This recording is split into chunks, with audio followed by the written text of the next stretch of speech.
ഈ ഓരോ വർഷവും നമ്മൾ ലോക പരിസ്ഥിതി ദിനങ്ങളും അല്ലെങ്കിൽ ഇമ്പോർട്ടൻ്റ് ആയിട്ടുള്ള കാര്യങ്ങളൊക്കെ ആചരിക്കുമ്പോൾ ഒരു പ്രമേയം ഉണ്ടാകും. ആ പ്രമേയത്തെ ആസ്പദമാക്കിക്കൊണ്ട് അടുത്ത വർഷം ആ ഒരു ദിനം വരുന്നത് വരെ ആ പ്രമേയം അതിൻ്റെ പൂർണ്ണതയിൽ എത്തിക്കുന്നതിന് വേണ്ടി പോരാടുക എന്നുള്ളതാണ് ഒരു മനുഷ്യജീവി എന്ന നിലയിൽ നമ്മളിൽ ഓരോരുത്തരും നിക്ഷിപ്തമായ കർത്തവ്യം. ഭൂമി ആപാടെ മാറുകയാണ്. നിരന്തരമായിട്ടുള്ള മണ്ണ് മാന്തൽ, മണ്ണിടിച്ചില്, മണൽ വാരലുകളെ, കാടുകൾ തെളിക്കല്, തണ്ണീർത്തടങ്ങൾ നശിപ്പിക്കല്, ഇതെല്ലാം കൊണ്ട് അപ്പോൾ ഇന്ന് നമ്മൾ കൊള്ളുന്ന ഈ തണലൊക്കെ നമ്മുടെ പൂർവികർ ആരൊക്കെയോ വെച്ച മരങ്ങളാണ് ഇന്ന് നമ്മുടെ തണല്. അപ്പോൾ ഇപ്പം നമ്മളൊരു ആവശ്യത്തിന് അല്ലെങ്കിൽ ഒരു അപകടാവസ്ഥയിൽ നിൽക്കുന്ന ഒരു മരം വെട്ടി മാറ്റുമ്പോഴത്തേക്ക് നമ്മളൊരു പുതിയ തൈ അവിടെ നടണം. അല്ലെങ്കിൽ നമ്മൾ ആ ഒരു തണുപ്പും ഹരിതാഭയൊക്കെ നമ്മുടെ വരും തലമുറയ്ക്ക് വേണ്ടിയെങ്കിലും നമുക്ക് സൂക്ഷിക്കാനായിട്ട് പറ്റത്തുള്ളൂ.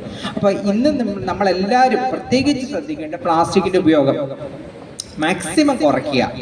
നമുക്ക് ഒരു കടലിലൂടെ പോകണമെങ്കിൽ നമുക്കൊരു തുണി സഞ്ചിയോ അല്ലെന്നുണ്ടെങ്കിൽ ഒരു ചണസഞ്ചിയോ ഒക്കെ ഉണ്ടെന്നുണ്ടെങ്കിൽ നമുക്ക് പ്ലാസ്റ്റിക് ബാഗുകൾ അത് കയ്യിൽ വെച്ചാൽ മതി. അതുകൊണ്ട് നമുക്ക് കടയിൽ ചെന്ന് മേടിക്കാമല്ലോ.